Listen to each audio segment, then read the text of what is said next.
Okay, welcome everybody. I think people are starting to come in. The numbers are going up.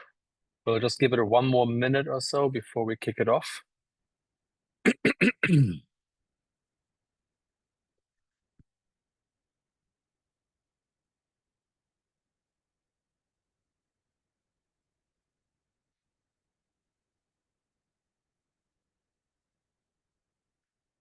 All right, we'll give it another 30 seconds before we start.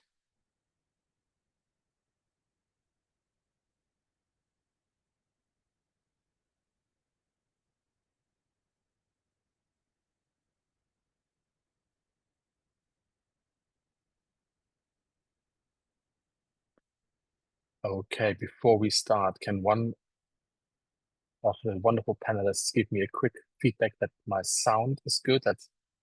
Yeah, Jackie, thank you so much. In that case, I think we can slowly start. And we've got John who's showing the slides already. Jackie, you can also see the slides, is that correct?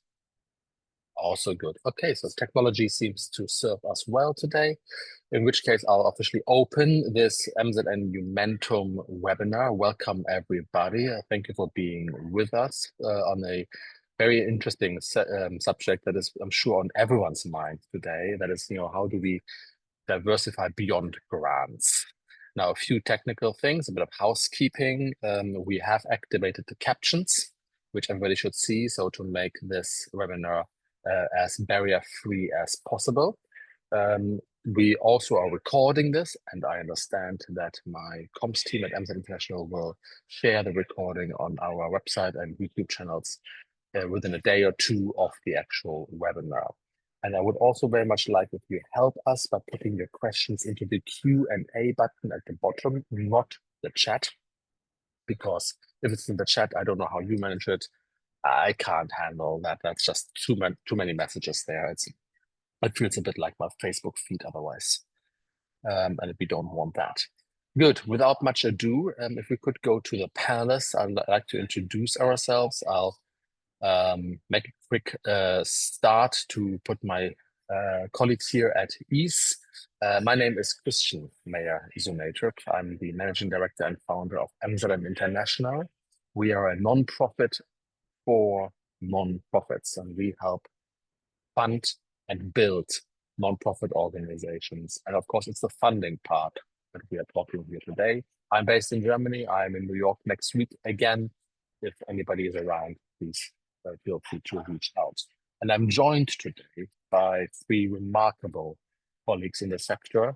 And for no reason whatsoever, just because that's the way it appears on the slide, I would love it if you could just introduce yourself from left to right. If we start with Sheila, my colleague at Momentum.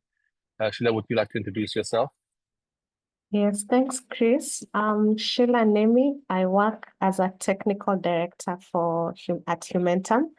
So Humentum is also a nonprofit that works with organizations in the social impact space through consultancies and trainings. And one of the things that we support organizations with is on funding and financial systems. Thank you, and looking forward to this next 1 hour discussion.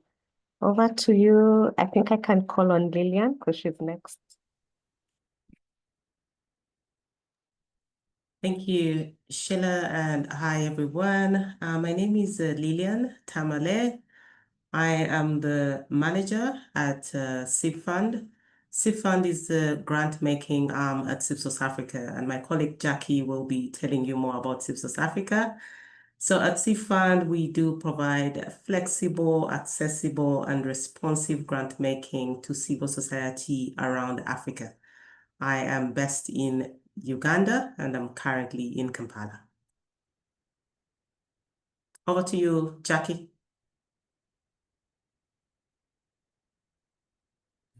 Thank you, Lillian, and thank you all my colleagues who have joined.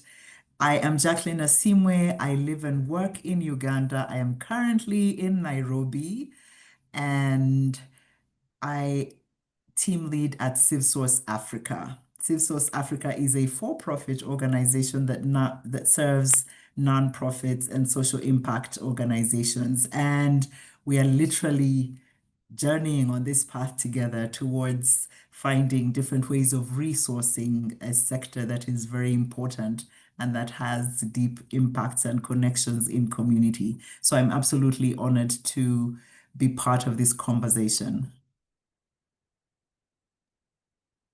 Thank you very much, Jackie, Sheila, Lillian. It's a pleasure to have you with me, and I'm looking forward to hearing from you and then discussing the various forms of funding that NGOs should and can possibly attract.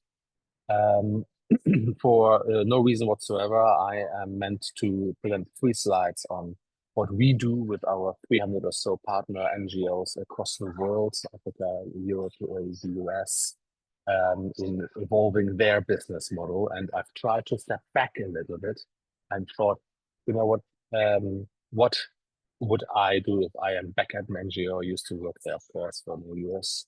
And what would I want to know? So I'll, if my colleague could go to the next slide, that'd be great. So I think I want to start with the key messages. And this is not a financial thing at all. We basically need to unite people and capital. NGOs and we are working in the sector, we are all pretty, I think I'm preaching to the choir here, that we need to convene people and change makers in order to build, to achieve the SDGs, to realize the Paris Agreement, and to basically build a better world. Now, it's the same with capital. You know, if there's an organization that basically relies on grants and philanthropy, that alone simply cannot carry the weight of today's challenges. These organizations, as some of you may know, will continue to feel stretched. They continue to feel very uncertain. They continue to have the needs outpace the resources.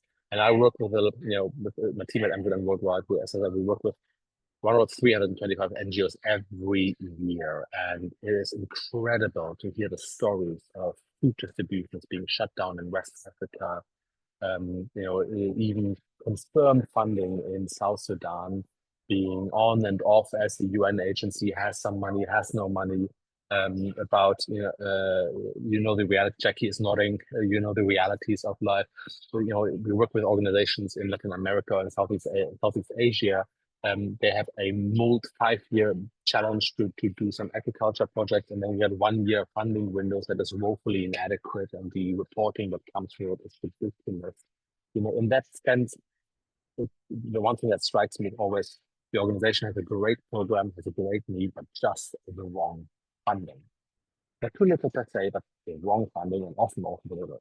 And that was also always true even before Trump took apart USAID and before the other donors are reducing. So we need to real change here.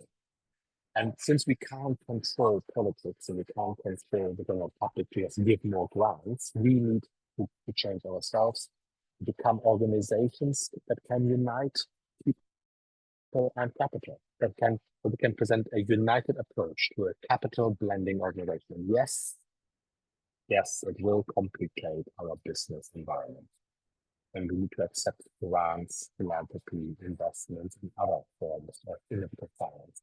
But that is, and has always been, how an NGO or any impact-oriented organization moves from the constant drive from survival to actually scale. And scaling is what we need.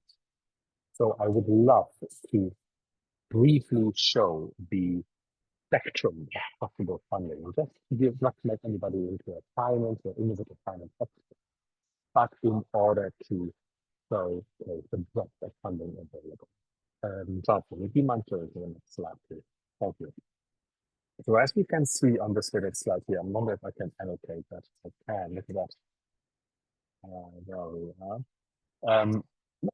As we can see here to the left, there is a spectrum of finance available. I hope you can read this. You don't need to read the small print. You don't need to become finance expert. This spectrum has been worked on by originally by USAID and then improved by my colleagues on Market on and our sister company, Human Planet. Now, most NGOs are stuck where that little arrow is. Are you stuck here in this traditional grant and philanthropy space? To the very right, the deep red, you see the traditional investments. That's what everybody thinks when they hear the word investments. They think about Warren Buffett, they think about the move of Wall Street. commercial investing. And then they say, okay, well, that's not exactly applicable to us. The reality is, like there is with anything, there's a lot of areas in the middle. There is conditional funding that is usually also not cost recovery. There's catalytic funding that's moving closer to break-even point, but again, not fully break-even. And then there is the vast world of impact investment, of patient and conscious, that we have some of it presented here on this call today. The question is, Excuse me, Chris. There's a few messages in the chat that your voice is muffled. I apologize for interrupting you, but I realize you may not have seen the chat. There's many that are saying they could barely hear you and asking if you could speak a little bit closer. And yeah, I want to make sure they can hear you. Thank you. Can you hear me like this, Chris, Amanda? Yes, it's better now. You can just remove the earpiece. That'll work bits. I am in a very noisy environment outside the KfW right now, so that's a very bad idea. This one is great. This one is great now. This one is better. Okay, this is good. Okay, I need to speak a little up then. Okay, so let's get back to the that scale. I think you've moved the slides, John. A bit too far. Maria, thanks for confirming that this is better. Okay, I'll try to speak up. Sorry, I'm actually a quiet speaker. So there is this middle of the ground between the extremes of the grant and the commercial investments. Impact investments, they've reached over 1.5 trillion annually right now. They're increasing by 22% per year. That is based on the Global Impact Investment Alliance analysis. My colleagues work now more with impact investors and catalytic capitals than we do with donors, because simply those are the funds that are increasing. The story to take away from this slide is not that to become an expert in blended or innovative finance. You don't need to know the terms of an outcome-based finance mechanism or a blended finance mechanism. That is not achievable in a half-an-hour webinar. But is to realize that between grants and philanthropy on the left-hand side and commercial investment on the right-hand side is a lot of meat. There's a lot of alternative forms of investment that can be put and structured into towards the SDGs into your projects. If we move on to the next slide, please. So my message today to everybody here is to not change what you do, but change how you fund it. What our NGO is telling us all the time is they're quite surprised that they do the same programming, the same WASH initiative in South Sudan, the same women's health clinic in Nigeria, the same advocacy project in Southeast Asia, but they're just presenting the report differently, they're presenting the project differently, and they therefore can enable to host innovative finance. So you don't need to change what you do. You need to change your business model. One that unites grants, investment, and innovative finance, and really unlock this capital at scale. It is there. I think what's also often overheard is that there was a real wave of financial innovation over the last 10 years, and that is often overlooked. Jackie, I see you nodding there again. It's like we have financial products right now that we didn't have even 5 years ago. To name one example, the sophistication of outcome-based finance mechanism has skyrocketed since COVID. So as a result, this conscious capital movement is really, really growing. The impact investment is really, really growing. And all too often, this isn't reaching the projects and the people who need it most. And to close that gap is our mission at Amsterdam, and I'm very aligned in that mission with Amanda and all our colleagues at Momentum and all of you here. So that is the thing to take away, and I'm looking forward to a specific question. But I think the next slide is the last one from me. Of course, change is never really simple, but we've done all the analysis. I've shied away from the analysis here today, but let me just quote one. In 2018, some time ago, and in 2021, Amsterdam did some research together with a university in the UK. And we have unsurprisingly found that those NGOs which invest 12 to 15% of their annual revenue back into business development tend to increase in size by 20 to 25% year on year. Now, what this not so groundbreaking research has done is invest into your business model, invest into business development, and you make more money. That's intuitively right. And we found that as well. But it's not just investing more into the same grants, the same donors. It's about cultivating different philanthropists. It's about redesigning projects to host impact investments. It's about changing their business model. And that requires real leadership. In the links in these slides that I'm showing here, you will have some useful links to blogs and knowledge pieces on the MZN website that you may find useful. But here are 3 steps that you can action this afternoon. Analyze your donor portfolio to see what is your single source risk. Which donor represents more than, say, 15, 20% of your total income? Then you have a concentration and you have a single source risk. Yes, Janet, these slides will be shared. Set up a structure to welcome innovative finance. Sometimes that means you may need to start or acquire a social enterprise or another fund structure. If you don't know that, you don't have the technical financial detail and knowledge in hand, reach out to our colleagues at Momentum, reach out to my colleagues at MZN or to the panel here. I'm sure that can help you. And then concentrate and keep concentrating on what you do well, whether that would be advocacy in the prison reform, whether it be agriculture, WASH, women's rights, peace and development. You need to concentrate on that.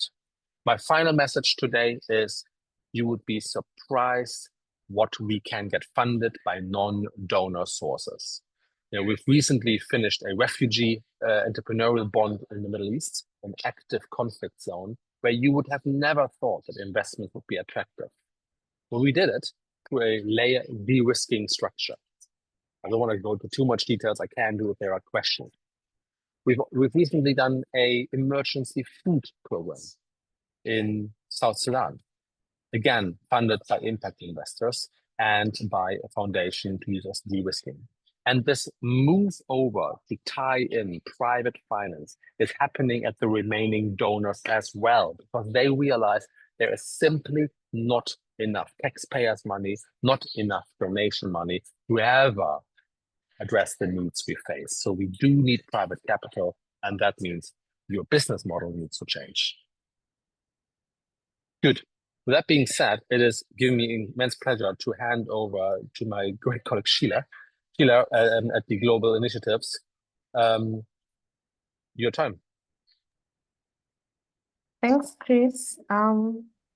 Next slide.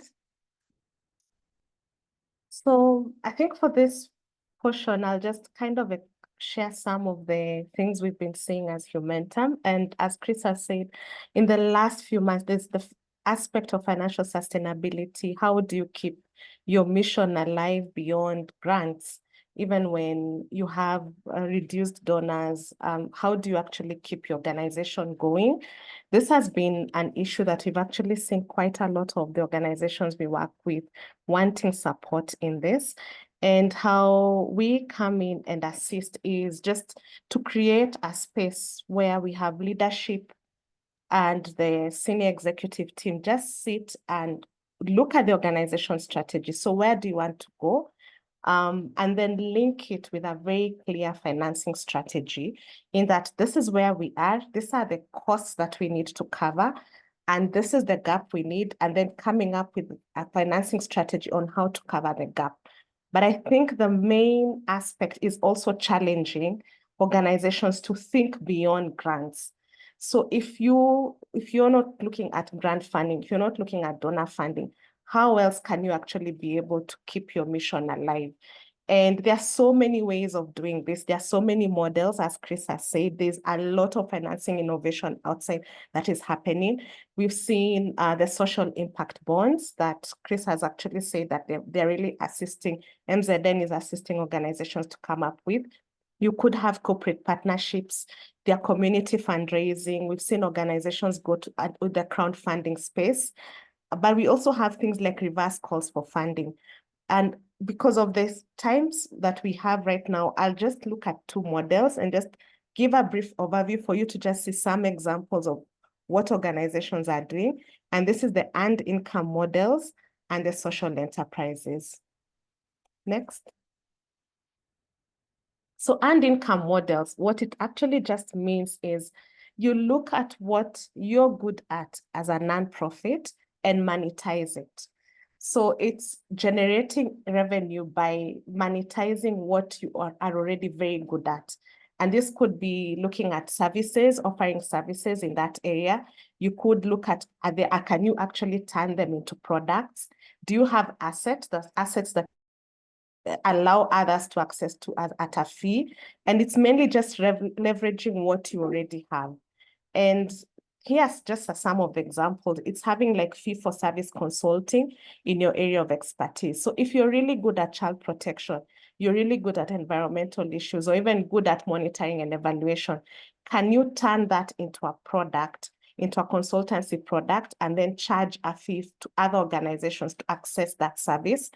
If you have like maybe clinics, schools, or community programs, you have like a sliding scale pricing, whereby people access these services at a fee based on their ability to pay.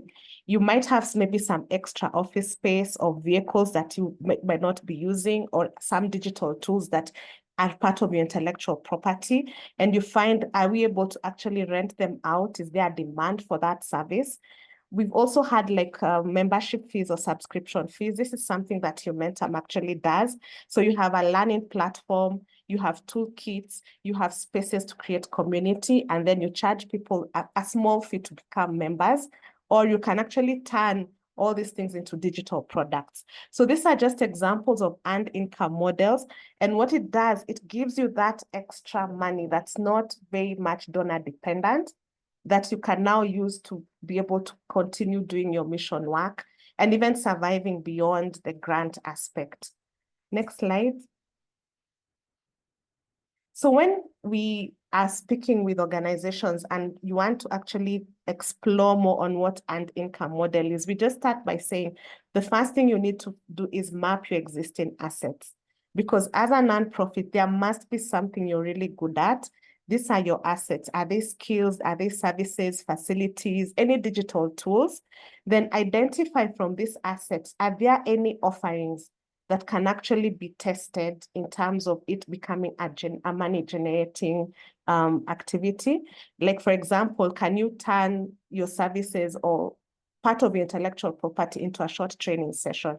Then you also need to conduct a market survey. You need to ask for that. And can you be able to charge a sustainable price? Then one of the things you also need to check is, are you able to maintain that? If you decide to go that and have an income model, are you able to maintain that quality at scale? Because it's one thing to pilot and it's doing well, but if there's demand, you actually need to find out, do you have the system structures to be able to scale up that particular product or service? And then we always say you need to pilot, test the market, and then eventually be able to check where can we refine, and then now expand and see what you need to get into. Next. So the other model are social enterprises. And this is whereby you deliberately sit down and make a decision to be able to register a business venture. So what we've seen is that a nonprofit can actually register a social enterprise, and it becomes run as a separate entity from the nonprofit, generating income, and that income is then plowed back towards supporting your mission. So examples can be, you can actually start like community health clinic where you do low-cost medical services. You have training centers like vocational ones, goods or crafts that you can produce and sell to the market. Having reusable goods, solar lamps, water filters, or even, as we mentioned before, consulting services. So the differences is that for a social enterprise, it's actually a very, you decide to come up with a business venture, and in the next slide, you're going to see it even needs you to sit down and think of capital. Where are we going to get the capital to actually run the social enterprise? Next. So one, you need to, first of all, develop a business case, outline what's the product, what's the service, what's the target market, what's the target revenue. you need to think of investment. Are you going to go out there and get investors? Do you have reserves that you can actually plow back into the social enterprise? Will you go there and get any sort of loans or funding to be able to do this? Then you have to also test the market, validate there's actually a market for your service. You need to have very clear governance and reinvestment on how will these profits be reinvested back into your core mission as a nonprofit, and then having to remember that the capacity to run a nonprofit and the capacity to run as business venture are two different social skills. So you either have to train your staff or recruit staff who actually need to understand how to run a business. I think at the end of it all is just to give you examples of what we've seen other organizations do, but it needs whenever you're doing all this is to remember you have a mission and you have to link all this back to your mission. How does this help you advance your mission? Understand where you are financially, what are the gaps, how do you fill the gaps, and now challenge yourself to think beyond grants. So beyond going out there and looking for a donor, how else can we be able to look at all these innovations that are coming up to be able to fill that funding gap so that you're more financially sustainable? And what we also challenge organizations is to stop thinking short term, not about the next 1 to 2 years, but come up with a 5 to 10-year plan so that you're thinking over the long-term financial sustainability of the organization. So these are just some examples of some of the things we've seen our clients and our members do. And I will now hand it over back to Chris for Lillian and Tim. Yeah, it's actually Lillian who is running the next few slides. Lillian, it's your show. Thank you. And hi, everyone.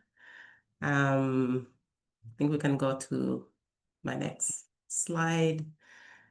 So I come in to share CFund's lived experiences. For those who joined the call after the introductions, CFund is a grant-making arm at CIFSOS Africa.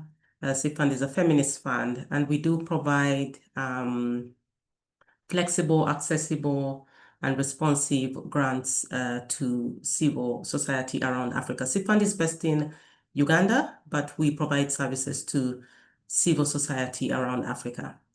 So my presentation will focus on the journey that we are already on at CFund.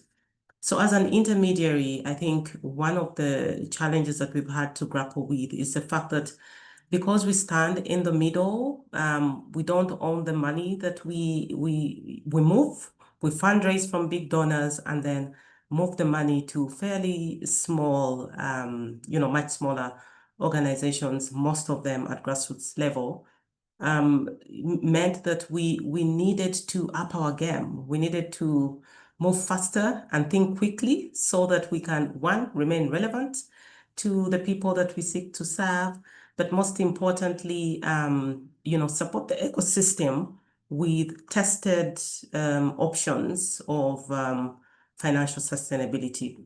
So one of the things that we have done at CFund and we continue to build is we stopped lamenting. We decided to build new models.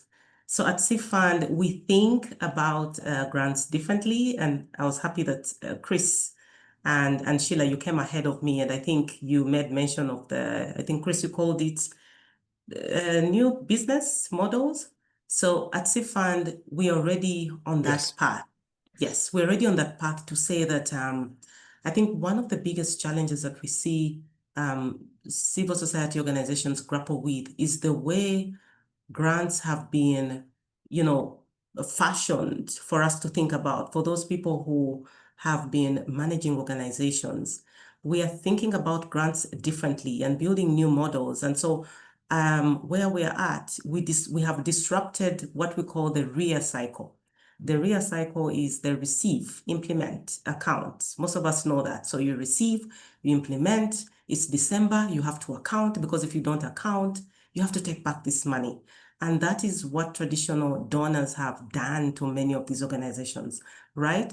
And so as an intermediary, we've been able to stand in the gap to use our grant-making models and approach which have now allowed us to negotiate with the ones who have the money, the ones who find it hard, to be flexible, to say, you give us the money, and then allow us to work with partners that we support to devolve the ownership of this money, of the programs that they're implementing. Now, that way, that has allowed us to ensure that our partners are able to save money, that you don't have to spend to zero. For the most part, most organizations are just used to receive, implement, account. There's no savings, nothing is kept in the reserves. And I think it's Sheila who talked about social enterprises. And so we have disrupted that model to say that you don't have to spend to zero. You can save if you're able to make a saving somewhere, but those savings then have to be invested back through social enterprises or anything else that you think you're good at. Which takes me to my second point. Sorry, we'll go back to the previous slide. So we do have what we call a resilience fund that we started 4 years ago at SIF Fund. Now, through the resilience fund, we adopted a social enterprise model that allows us to work with our partners to learn how to use grant money to sow seeds that can be multiplied. I think one of the things that Humantum has been good at, which we also do at SIF Fund, is the fact that we start from acknowledging that most of us leaders within, civil society, many NGO leaders, we didn't know how to do business. Business models were not our thing. I've been working in civil society for the last 23 years. And I think for the most part, before I joined the grant-making ecosystem, all I knew to do was to spend money, right? So if you have a high burn rate, then you become a donor darling. If you have a low burn rate, then you have to return the money. In fact, you're coded as someone who doesn't know how to use money. So we never really had conversations about how to sow seeds from this money, especially the money that we're able to save. And so through our resilience fund, we organize what we call financial fitness bootcamps, where we bring together our partners. We make sure that we get a faculty of experts that know how to do business, and they take our partners through the different social enterprise models and options that they can pick up so that they can learn. And indeed, it has showed us that many of the leaders did not know. They honestly do not know. And so there was a need for us to stop, think of how we can accompany our partners to get on the social enterprise model journey, because many of them did not. The third point is accompaniment and joint learning. Like I said, as a feminist fund, we know for a fact that, yes, the grants that we give are not sufficient. There is need for us to accompany our partners. And the accompaniment has been, like I've said, in form of getting experts, financial experts, people who have done businesses, they've tried and tested them. They have been able to tell our partners, if you do this, you'll burn your hands. It's better you take this option, because we have been there, done that. Like I said, we have very successful CEOs in many of these organizations, but business modeling was never really their thing. So we made a big investment into our accompaniment grant portfolio to ensure that our partners are accompanied. They have specialists, they have experts who can help them along their social enterprise models. We also continue to invest in joint learning sessions, and by this I mean that we bring our partners together to learn together. First of all, joint learning is a big investment. So if you expect you're giving your partner $50,000, maybe $100,000, sometimes less, and you want them to convene a big meeting that is going to bring together 100 partners that SIF Fund supports, that's going to be a big investment on their part.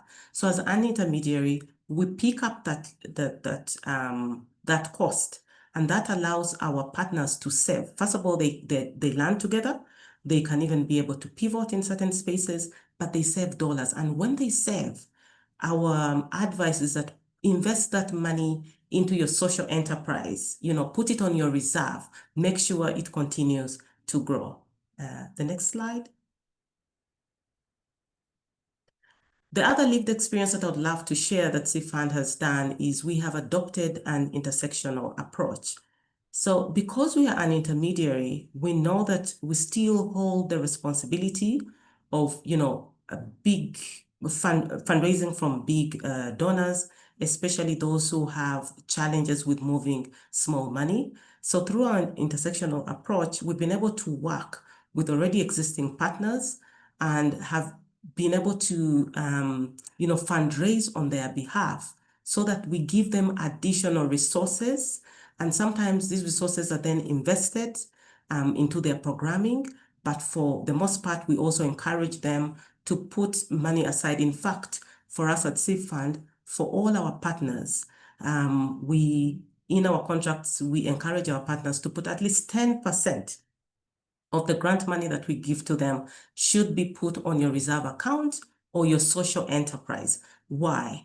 Because we know that this is going to be the beginning of these organizations to start building more money that is theirs beyond the grant that they have received.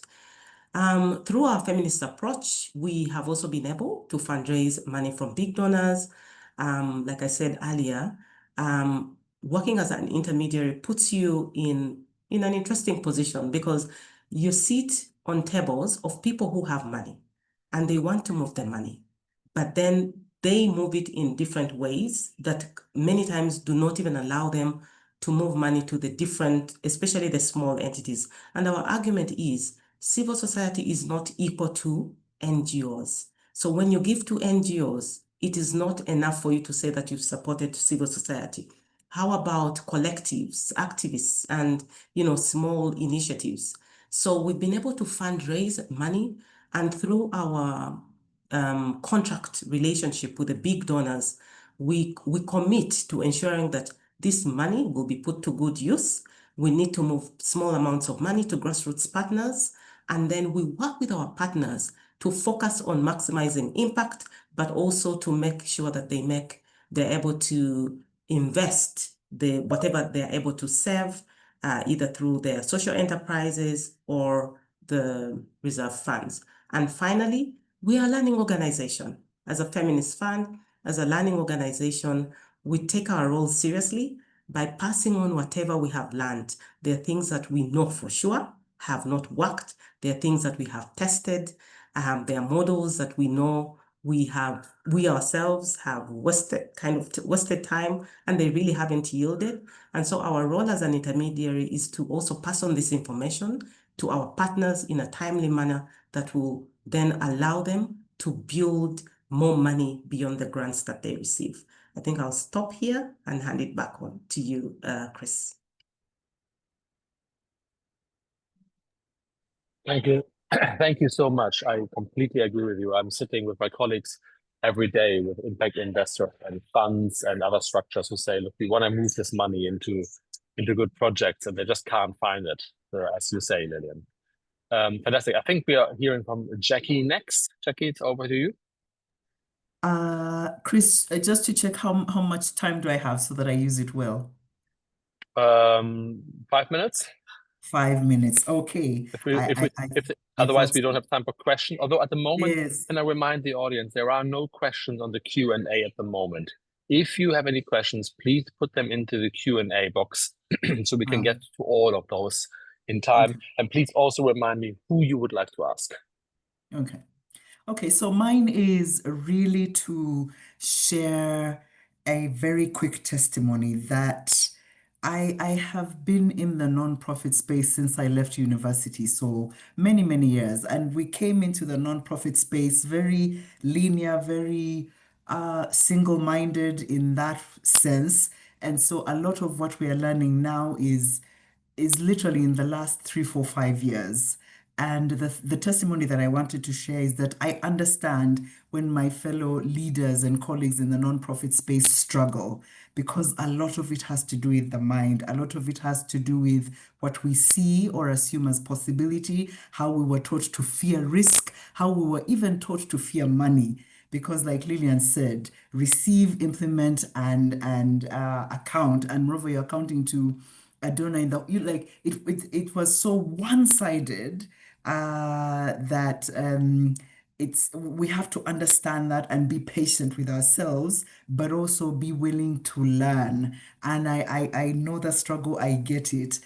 CivSource Africa is a for-profit company and not yet making profit, though I do appreciate that even in the beginning, one of my mentors said, don't register an NGO because you need to not think like an NGO. And I didn't understand what she meant. So get the right mentors that will challenge your thinking, fellow leaders, please, because that's where it starts. Until we unlock this capital, we can't unlock this capital.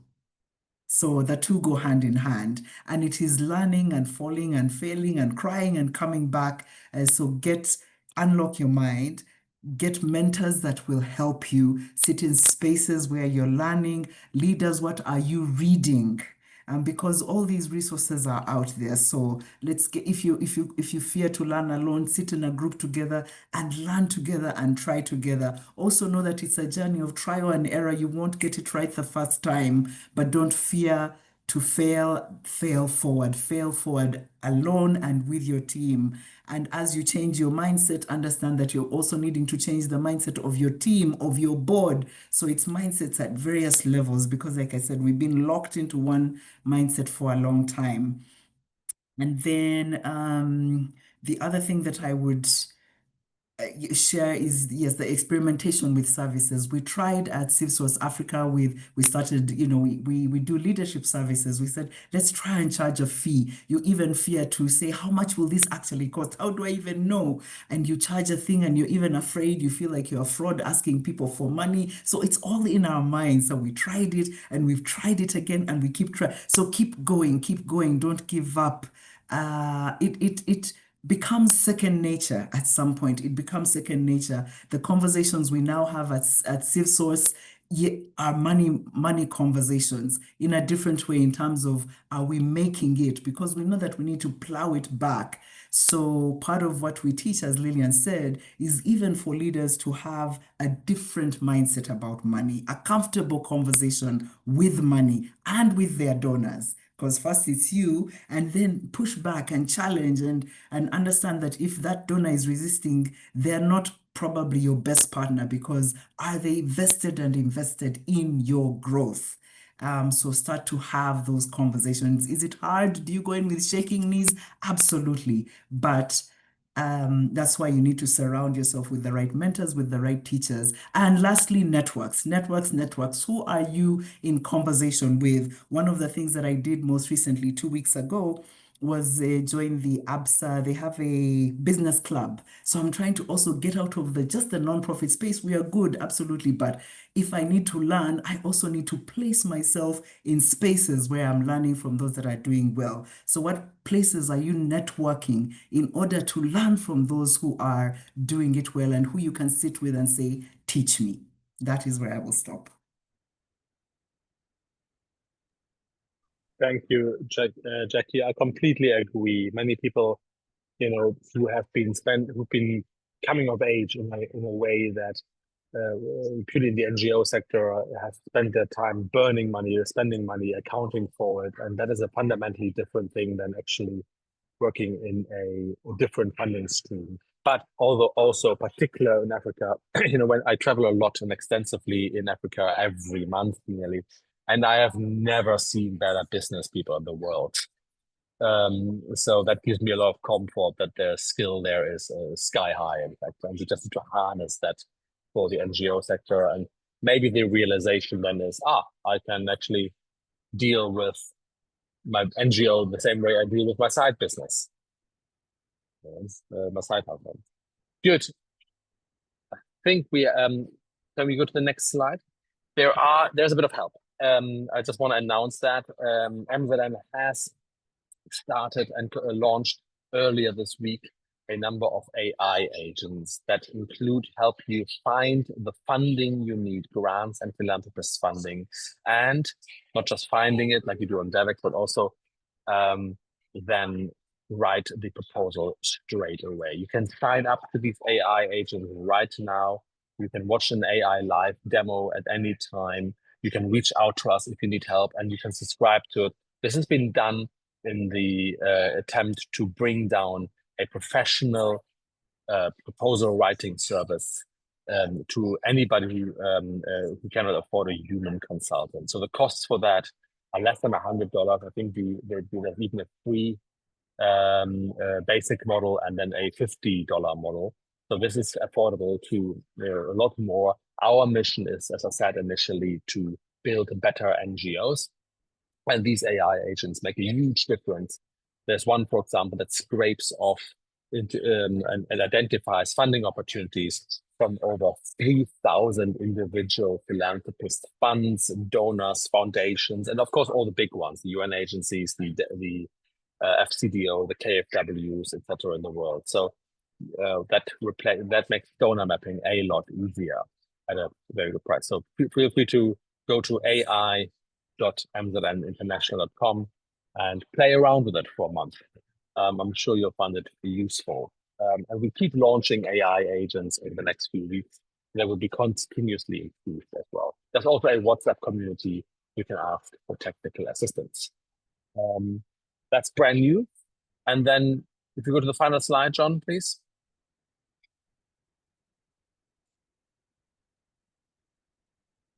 Oh, there's the AI agent. Oh, we can show the AI agent briefly if you want to show that, since you're on it. There we go. That's the AI agent website. You can see the URL in the top, ai.mzninternational.com. You can just click start, and there's an intro video at the bottom. And if you click on the dashboard, I think you're logged in. There we go. There's your AI fundraising team, your comms team, your proposal writing team. We even have an impact reporting AI agents right now, and some admin support. I find those particularly useful, by the way. So that hopefully lowers the barriers for you to find the funding you need. And since you're on it, John, we didn't plan this, but would you mind just clicking on the pricing? There we go. Oh yeah, it was $49 and $99 and a free basically. There we go. Or annually even cheaper. I didn't even realize that. Okay, great. Can we move on to the last slide?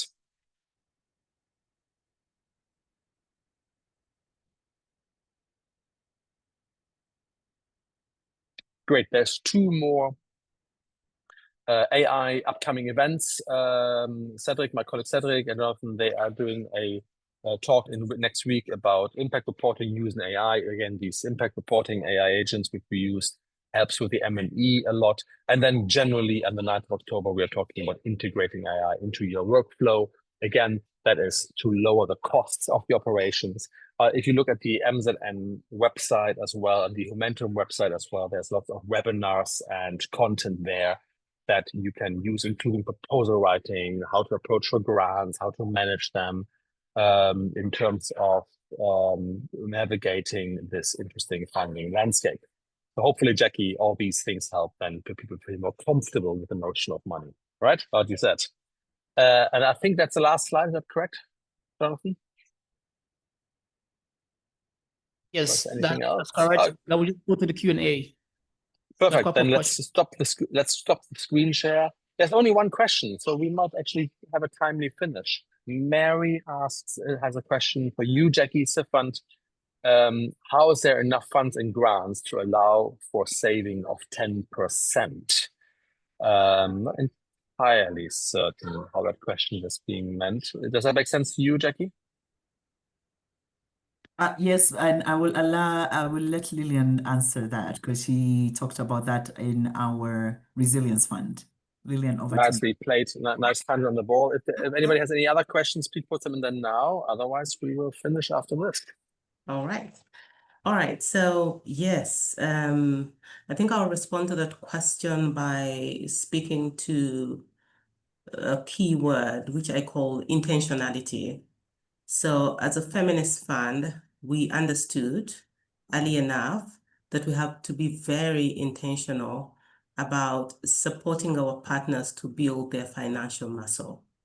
Now, regardless of the amount of money, I forget who asked the question, it doesn't even matter because we give grants as small as 5,000, 10,000.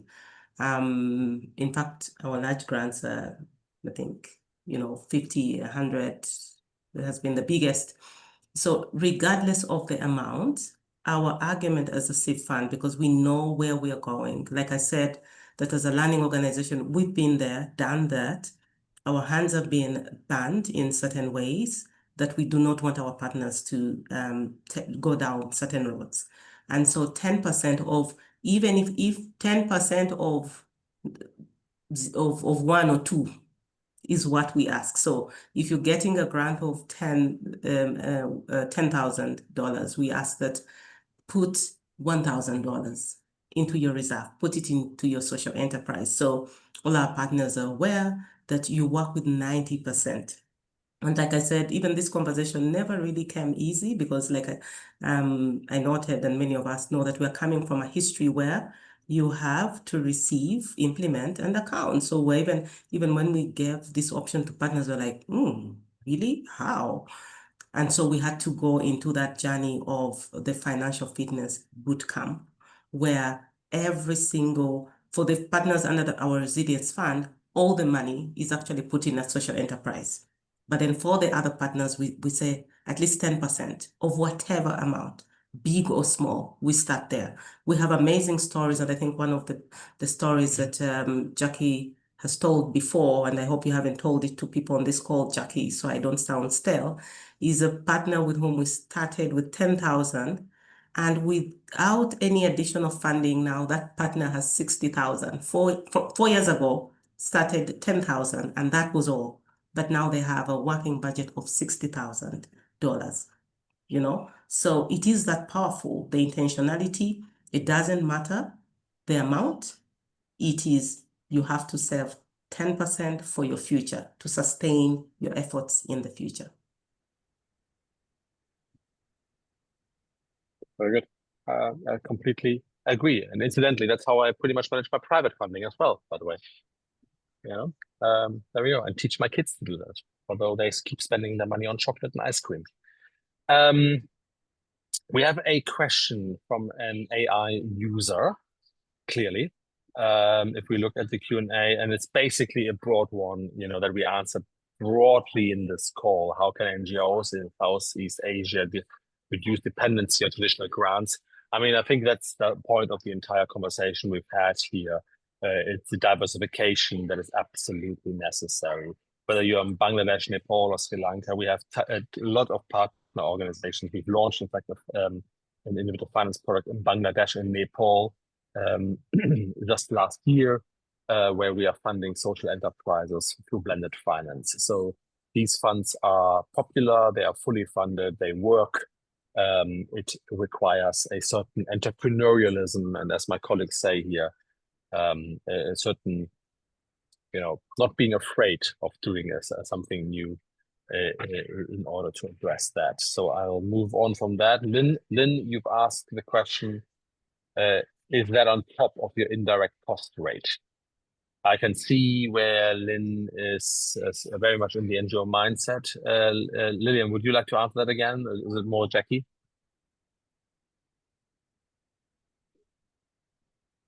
Sorry, Chris, what is the question?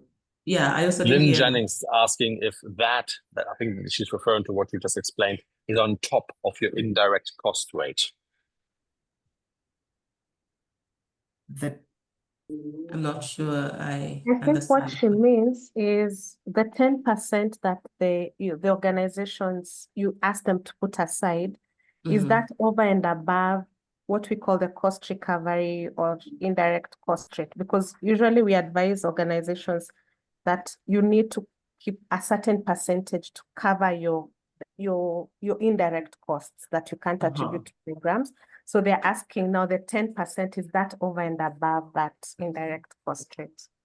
Sure. So like I said, the 10%, even as we start to negotiate, when you're talking contract with a partner, we start by saying your programming and whatever you want to spend this money on should be 90%, okay?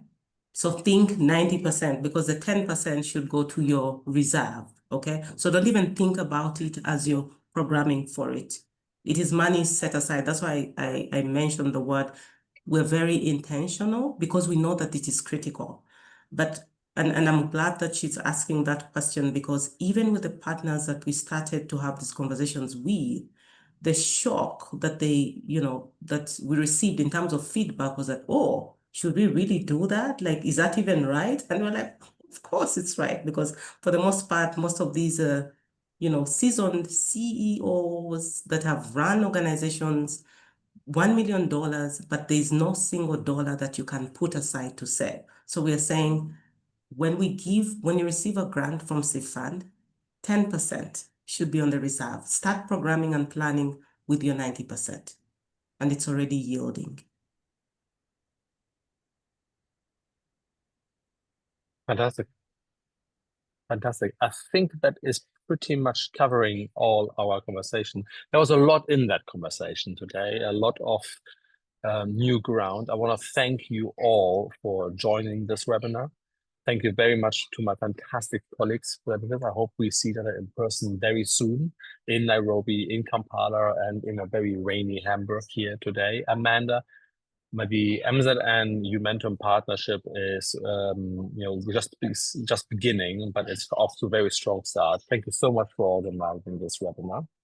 Is there anything that anybody would like as a closing word?